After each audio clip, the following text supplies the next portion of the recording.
வணக்கம். நான் தான் சௌமியா. ரொம்ப நாளுக்கு அப்புறம் திரும்ப ஒரு லாங் வீடியோ தான் இன்றைக்கி நான் உங்க கூட ஷேர் பண்ணிக்க போகிறேன். சில பர்சனல் ரீசன்ஸ்னால என்னால் ரெகுலராக விலாக் வந்து கொடுக்க முடியல.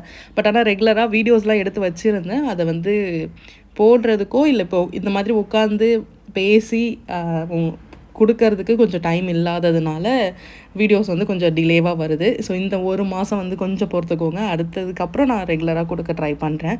இப்போ திருவிழாலாம் ஸ்டார்ட் ஆகி 2-3 நாள் வந்து போக ஆரம்பிச்சுது. ஒரு நாளும் ஒரு சாமி ஒரு ஊர்வலத்தில் வந்துகிட்டே இருக்கும். ஒரு நாளும் ஆடல் பாடல் அதுக்கப்புறம் டிஜே அது மாதிரி நிறையா வந்து ஃபங்க்ஷன் வந்து ஒரு 15 நாள் வரைக்கும் செம்ம ஜாலியாக இருக்கும். இதுதான் தன்யாவுக்கு வந்து விவரம் தெரிஞ்சு ஃபர்ஸ்ட்டு பார்க்குறது. ஏன்னா இதுக்கு முன்னாடி வந்து ரொம்ப குழந்தையாக இருந்தா, அவளுக்கு அந்தளவுக்கு தெரியல. இந்த தடவை கொஞ்சம் நல்லாவே தெரிஞ்சுக்கிட்டா. திருவிழானா எப்படி இருக்கும் என்னெல்லாம் அப்படின்ட்டு. அன்றைக்கி வந்து பார்த்திங்கன்னா அவள் கூட படித்த ஒரு ஃப்ரெண்ட் வந்திருந்தாங்க. அவங்க கூட படித்த யூகேஜியில் படித்த ஃப்ரெண்ட் வந்திருந்தாங்க. அவங்க கூட சேர்ந்து தான் கொஞ்சம் நேரம் சாமி பார்க்குறது, அங்கே போடுற பாட்டுக்கு எல்லாமே டான்ஸ் ஆடுறது அந்த மாதிரி எல்லாமே பண்ணிகிட்டு இருந்தா. சாங்ஸ் எல்லாமே சூப்பராக தான் இருக்கும். ஆனால் வீடியோஸில் நம்ம அந்த வாய்ஸை வந்து கொடுக்கவே முடியாது, காப்பிரைட்ஸ் வந்துடும். அதனால தான் மியூட்லேயே போட்டு அப்படியே நான் உங்களுக்கு எடுத்துகிட்டே வந்திருந்தேன். சாமி வீட்டுக்கு கிட்ட வர்றதுக்கு அரௌண்ட் பார்த்திங்கன்னா ஒரு 10:30 வரைக்கும் ஆகிடும். திருவிழா டைமில் பார்த்திங்கன்னா லேட்டாக படுக்கிறது, லேட்டாக எழுந்துறது அந்த மாதிரி தான் ரொட்டீன் அப்படியே ஃபுல்லாக சேஞ்ச் ஆகிடும். ஏன்னா சாமி வீட்டுக்கிட்ட வர்றதுக்கே பார்த்திங்கன்னா அரௌண்ட் ஒரு 10 o'clock 11 o'clock அந்த டைம் வந்துடும். அதுக்கப்புறம் பாப்பா வந்து தூங்க வச்சுட்டு திரும்ப காலையில் ஸ்கூலுக்கு எழுப்பி அனுப்பணும். அந்த மாதிரி நடுவில் நிறையா லீவ்லாம் வந்ததுனால பெருசாக தெரியவே இல்லை. ஒரு நாளும் ஒருத்தவங்க ஒரு ஒபியம் எடுத்து நடத்துவாங்க. அன்றைக்கி பார்த்திங்கன்னா போட்டு வச்சுருக்கவங்கன்னு நினைக்கிறேன். ஏன்னா போட்டோட ஷேப்பில் சாமி டெக்கரேஷன் இருந்தது பாருங்கள். அதுதான் எனக்கு கரெக்டாக அதுன்னு என்னன்னைக்குன்னு தெரியல. இது இப்போ போட் மாதிரி இருக்குல்ல. இது வந்து போட்டு வச்சுருக்காங்கல்ல, அவங்க எல்லாருமே சேர்ந்து ஒரு உபயம் பண்ணுவாங்க. சாமியோட டெக்கரேஷன் அன்றைக்கி அபிஷேகம் பிரசாதம் அந்த டிஜே வைக்கிறது ஆடல் பாடல் வைக்கிறது எல்லாமே அந்த மாதிரி போயிட்டே இருக்கும். அன்றைக்கி டே வந்து நைட்டு சாமி கும்பிட்டுட்டு கம்ப்ளீட் ஆகிடுச்சு. நெக்ஸ்ட் டே டியூஸ்டே வந்து நான் மார்னிங்கே வந்து விளக்கு போட்டு படைச்சிட்டேன். ஒரு நாள் கூட ஸ்கிப் பண்ணுறதே இல்லை. ஒரு வாரம் கூட எனக்கு ஸ்கிப் ஆனதும் கிடையாது. எப்படியாச்சும் இந்த 3 வேலையில் எப்பயாவது ஒரு வேலையிலையாச்சும் நான் போட்டுடுவேன். காலையில் 6 to 7, மதியம் 1 to 2, நைட்டு 8 to 9. சப்போஸ் என்னால் காலையில் எப்பயும் போட முடியல அப்படின்னா நைட்டு கூட நான் போட்டுருவேன். ஆனால் ஒரு நாள் கூட மிஸ் பண்ணாமல் பண்ணிடணுன்றது தான். நீங்கள் 9 வாரம் போடலாம், இல்லை 45 நாள் போடலாம். உங்களுக்கு எவ்வளோ நாள் போடணும்னு தோணுதோ நீங்கள் அவ்வளோ நாள் வந்து போட்டுக்கலாம். அதில் ஒன்றும் பிரச்சனையும் கிடையாது. அதுக்கப்புறம் பாப்பாவோட ஸ்கூலில் இண்டிபெண்டன்ஸ் டேக்காக ஃபேன்சி ட்ரெஸ் காம்படிஷன் வந்து சொல்லியிருந்தாங்க. ஃபேன்சி ட்ரெஸ் தான். காம்படிஷன்லாம் எதுவும் இல்லை. என்ன போடலாம் அப்படின்னு கேட்டப்போ அவங்களே வந்து சொல்லியிருந்தாங்க, நீங்கள் வந்து வேலு நாச்சியார் வந்து ட்ரை பண்ணி பாருங்கள், அவளுக்கு வந்து சூட்டாக இருக்கும் அப்படின்னு சொல்லியிருந்தாங்க. சரி ஓகே. அதாவது இன்றைக்கினா அதுக்கு முன்னாடி நாள் மார்னிங் வந்து என்கிட்ட சொல்லியிருந்தாங்க. அன்றைக்கே போயிட்டு நான் கொஞ்சம் என்னெல்லாம் திங்ஸ்லாம் கடையில் வாங்க முடியுமோ அந்த மாதிரி வாங்கிக்கிட்டேன். அவள் தலையில் போடுறது அந்த கத்தி இதெல்லாமே வந்து நான் ஷாப்பில் போய் தான் வாங்கியிருந்தேன். பாண்டியில் வந்து ஒரு ஷாப்பில் போய் தான் வாங்கியிருந்தேன். ஏன்னா அதெல்லாம் டக்குன்னு நம்மளை ஒரு நாள்லலாம் எதுவும் டிசைன் பண்ண முடியாது அப்படின்றதுனால. பேக் போ சொல்லுங்க. ஒரு நாள் தான் டைம் இருந்ததுனால அவளுக்கு பெருசாக எந்த டைலாக்ஸ்லாம் நாங்கள் சொல்லிக் கொடுக்கவே இல்லை. அவங்களோட பேர் அதுக்கப்புறம் இந்த தமிழ் வாழ்க்கை இந்த 2 விஷயம் தான் வந்து திரும்ப அவளுக்கு சொல்லி கொடுத்துட்டே இருந்தேன். ஏன்னா அதுவும் மறந்துடுவாங்க அப்படி இல்லையா. அதனால் ஒரு நாளில் அந்த 2 டைலாக்கை சொல்லி கொடுக்கறதுக்கே கரெக்டாக இருந்துச்சு. ஆனால் கரெக்டாக இந்த வேஷம் போடுறதுக்கு மேக்கப் பண்ணுறதுக்கெலாம் அவளுக்கு இன்ட்ரெஸ்ட் அதிகம். அதனால் பெருசாக வந்து அழறது சினுங்கிறது அந்த மாதிரிலாம் எதுவுமே பண்ண மாட்டாள். ஆனால் கொஞ்சம் அங்கங்கே கொஞ்சம் லூஸாக இருக்கிறது, கழுத்து நெக்லஸ்லாம் போடுறதுனால கொஞ்சம் வலிக்குது அப்படின்னு சொல்கிறது, இந்த மாதிரி விஷயங்கள் மட்டும்தான் சொல்லிகிட்டு இருந்தா. மற்றபடி திரும்ப அந்த டயலாக்கை மட்டும் சொல்லி கேட்டுகிட்டே இருந்தேன். இவ்வளோ தூரம் ஏன்னா ஃபஸ்ட் ஸ்டாண்டர்டுன்னும் போது சின்ன டைலாக் அவங்க வாயிலேருந்து வர்றது பெரிய விஷயமா இருக்கும். அதே மாதிரி அந்த பேரை மறக்காமல் சொல்லணும். அந்த பேர் மட்டும் சொல்லிட்டா கூட போதும். அதுக்கப்புறம் மேக்கப்லாம் பண்ணிவிட்டு நடக்க வச்சு ஃபோட்டோஸு வீடியோஸு அதெல்லாமே எடுத்து வச்சுக்கிட்டேன். அதுக்கப்புறம் அப்படியே கூட்டிகிட்டு போயிட்டு ஃபர்ஸ்ட்டு ஸ்டூடியோவில் போயிட்டு நாங்கள் கொஞ்சம் ஃபோட்டோஸ்லாம் எடுத்து வச்சுக்கிட்டோம். ஏன்னா இதெல்லாம் செம மெமரிஸில் ஃபோனில் இருக்கிறது சப்போஸ் எதாயிடுச்சுன்னா அதனால் ஸ்டூடியோவில் போய் எடுத்துக்கிட்டோம். அப்புறம் ஸ்கூலுக்கு போன அப்புறம் அங்கே நிறைய பேர் வேஷம்லாம் போட்டிருந்தாங்க. பாரதியார், காந்தி, அதுக்கப்புறம் வந்து நிறைய நேஷ்னல் லீடர்ஸு, அதுக்கப்புறம் நேரு அந்த மாதிரி நிறையா. இது வந்து ஃபஸ்ட் ஸ்டாண்டர்ட் மட்டும் போட்டிருந்தாங்க. அங்கே அவங்கக்கிட்ட விட்டுட்டு அதுக்கப்புறம் அவங்க வந்து ஓகே இது முடிஞ்சதுக்கப்புறம் காஸ்டியூம்லாம் நாங்களே சேஞ்ச் பண்ணிக்கிறோம்னு சொன்னதுக்கப்புறம் பாப்பாவை அதுக்கப்புறம் அங்கேயே விட்டுட்டு வந்துட்டேன். அதுக்கப்புறம் திரும்ப ஆஸ் யூஷுவல் எப்பயும் போல் திரும்ப சாமி வர்றது, அதுக்கப்புறம் ஈவினிங் போல் படைக்கிறது இந்த மாதிரி தான். இன்றைக்கி வந்து பார்த்திங்கன்னா போட்டுக்கு போகிறவங்க, அதுக்கப்புறம் மீன் வியாபாரத்துக்கு போகிறவங்க. ஸோ இந்த மாதிரி ஒரு ஒரு நாளும் ஒருத்தவங்க உபயோகத்தை நடத்திட்டே இருப்பாங்க. இந்த தடவை சாமிலாம் வந்து செம்ம அழகாக இருந்துச்சு. டெக்கரேஷன் வைஸ் எல்லாமே சூப்பராக பண்ணியிருந்தாங்க.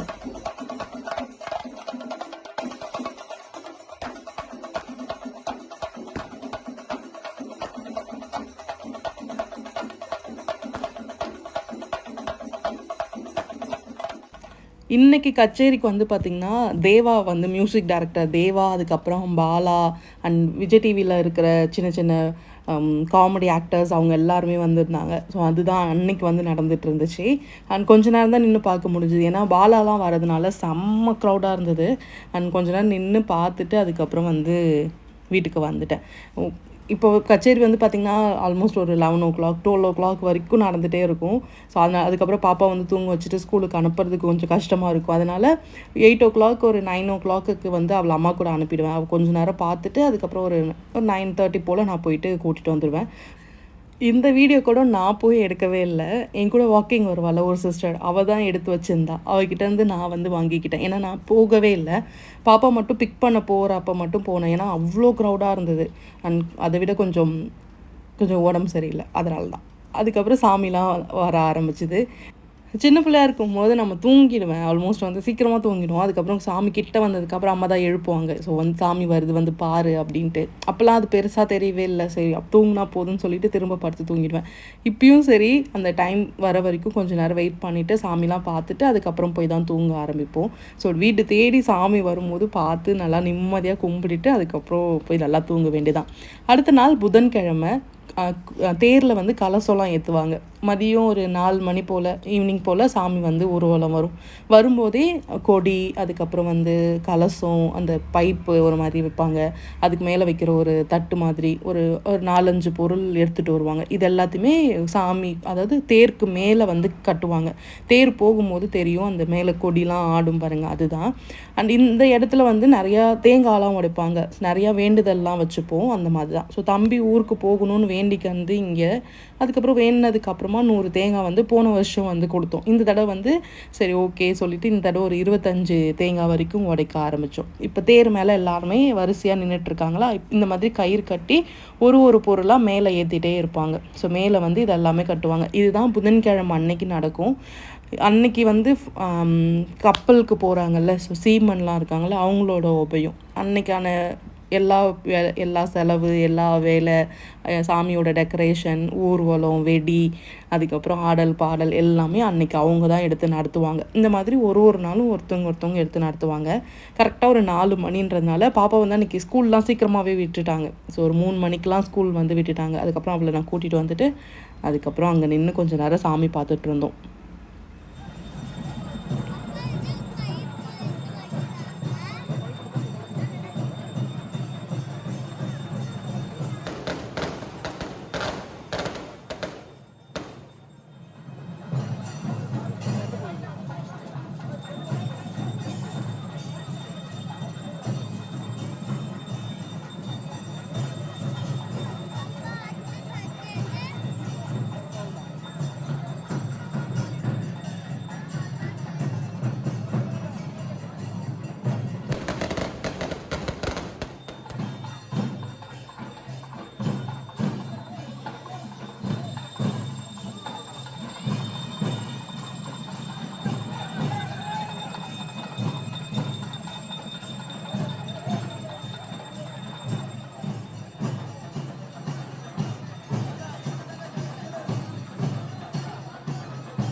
கலசம் ஏற்றி முடிச்சுட்டு அதுக்கப்புறம் தேங்காய்லாம் உடைச்சதுக்கப்புறமா வீட்டுக்கு வந்தாச்சு. அன்னைக்கு டே வந்து அடுத்த ஒரு நாளில் வந்து திருவிழா வந்து தேர் ஓட ஆரம்பிக்கும். ஸோ அதுதான்.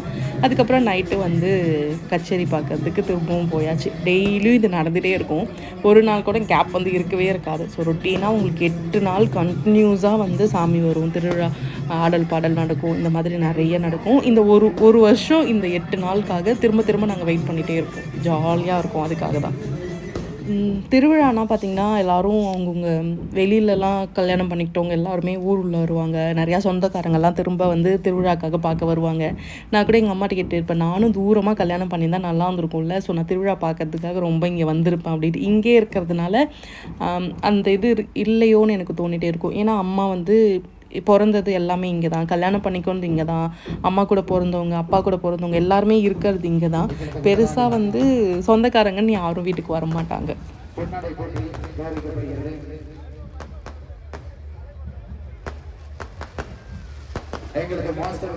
நானும் நிறைய வாட்டி கேட்டுகிட்டே இருப்பேன். அப்போல்லாம் வந்து யாரும் ஏன் வரமாட்டாங்க அப்படின்ட்டு. அதுக்கப்புறம் எல்லாருமே இங்கே இருக்கிறதுனால நாங்கள் எல்லாருமே அப்படியே அவங்க வீட்டில் ரிலேட்டிவ்ஸ் வர்றது அப்படியே போயிடும். என் ஃப்ரெண்டு மட்டும்தான் இந்த தடவை நான் வந்திருந்தா. ஸோ அவள் மட்டும்தான் வந்திருந்தா. அவள் கூட தான் திருவிழாலாம் போச்சு எனக்கு. ஸோ அந்த விலாக் எல்லாமே நான் அதுக்கப்புறமா ஷேர் பண்ணுறேன். பெருசாக வந்து அது இல்லாததுனால அந்த ஏக்கம் இருக்கான்னு எனக்கு தெரியவே இல்லை. அது கொஞ்ச நாளாக இருக்குது. அது யாரும் வரமாட்டாங்க அப்படின்ட்டு. இப்போ நான் இருக்கிறதும் ரெண்டல் ஹவுஸ் அப்படின்றதுனால நான் பெருசாக யாரையுமே கூப்பிடவே இல்லை. முன்னாடியாச்சும் என்னை பார்க்குறதுக்கு நம்ம சப்ஸ்கிரைபர்ஸ்லாம் நிறைய பேர் வருவாங்க. ஆனால் வீட்டு ஓனர் ஏதாச்சும் சொல்லிடுவாங்களோ அப்படின்றது அந்த இது இருக்கும். ஆனால் சத்தியமாக சொல்கிறேங்க, வாடகை வீட்டில் இருக்கிறது ரொம்ப கஷ்டம். சீரியஸாகவே ரொம்ப கஷ்டம். அது இது அது இருக்கிறவங்களுக்கு கண்டிப்பாக தெரியும்னு நினைக்கிறேன். ஸோ சின்ன சின்ன விஷயங்களுக்கும் பயப்படுற மாதிரி ஒரு சுச்சுவேஷன் வரும். அது உண்மையாக கஷ்டமாக இருக்குது. அது ஃப்ராங்காக அப்படி உடச்சிலாம் சொல்ல முடியல. பட் இருந்தாலும் பரவாயில்ல. ஸோ சீக்கிரமாக வீடெலாம் கட்டிட்டு எல்லோரையும் இன்வைட் பண்ணணும். அதுதான் வந்து நம்மளோட விஷயம்.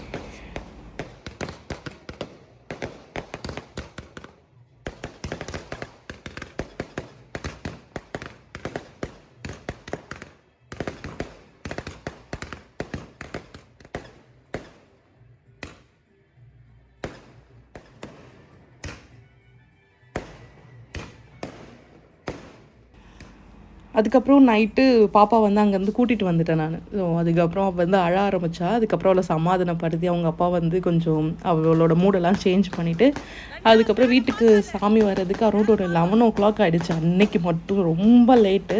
அதுக்கப்புறம் சாமிலாம் பார்த்துட்டு தூங்குறதுக்கு கொஞ்சம் டைம் எடுத்துச்சு தான் அன்றைக்கி ஃபுல்லாக. ஸோ இப்படி தான் வந்து திருவிழா வந்து எங்கள் ஊர் திருவிழா இப்படி தான் இருக்கும்.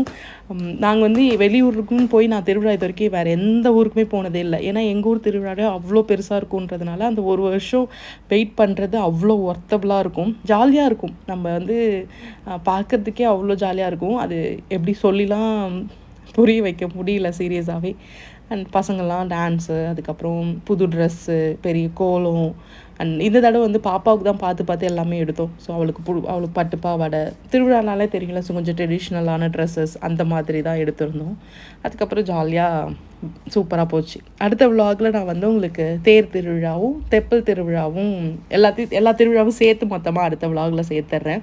ஸோ ரொம்ப நாள் வந்து டச்சு விட்டு போனதுனால பேசுகிறதுக்கே வர மாட்டுது. சீரியஸாகவே என்ன பேசுகிறதுன்னு யோசிச்சு கட் பண்ணி எடுத்தேன். இந்த ஒரு 16 நிமிஷம் இந்த வீடியோவை நான் ஆல்மோஸ்ட் ஒரு 30 நிமிஷத்துக்கு மேலே கட் பண்ணி என்ன பேசுறது தெரியாமல் ஸ்டாப் பண்ணி எடுத்தேன். ஏன்னா வேறு ஏதாவது சமைக்கிறது அந்த மாதிரி விலாக்னால் வந்து இப்படி இது போடணும் அது போடணும்னு சொல்லி முடிச்சிடலாம். ஸோ இதில் என்ன ஷேர் பண்ணுறது எனக்கு பெருசாக தெரியவே இல்லை. அண்டு சீரியஸாக சொல்லணும் அப்படின்னா சீரியஸாக சில விஷயங்கள் ஷேர் பண்ணோம் அப்படின்னா ஸோ உங்களுக்கு என்ன விஷஸ் இருக்கோ அதை வந்து நீங்கள் இந்த யூனிவர்ஸ் கிட்ட கேளுங்க. ஸோ கடவுளுன்றது ஒருத்தவங்க ஒன்று கும்பிடுவாங்க. அதனால் அது இல்லாமல் பொதுவாக இந்த யூனிவர்ஸ் கிட்ட கேட்டிங்க அப்படின்னா அது சீக்கிரமாக நடந்துரும்னு நினைக்கிறேன். அடுத்த வருஷம்லாம் வந்து பார்த்திங்கன்னா சொந்த வீடெலாம் கட்டிட்டு அதுக்கு மேலே நின்றுட்டு சாமிலாம் பார்க்கணுன்னு ஆசை.